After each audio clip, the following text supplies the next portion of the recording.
সূর্য অস্ত যাচ্ছিল কুরুক্ষেত্রের আকাশে। যুদ্ধের আগে নিঃশব্দ মুহূর্তে কর্ণ একা দাঁড়িয়েছিলেন। ঠিক তখনই এক ব্রাহ্মণ ভিক্ষা চাইতে এলো। তিনি বললেন, যদি সত্যই দাতা হও তবে তোমার কবচ আর কুণ্ডল আমায় দান করো। তবে গ্রহণ করো।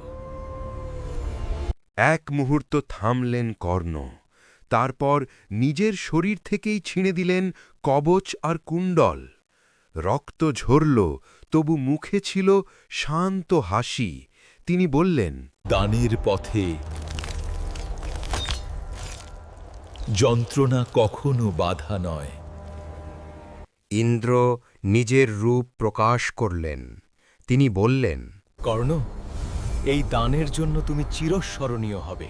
যুদ্ধে নয় দেবরাজ, কর্ণ অমর হয় দানে।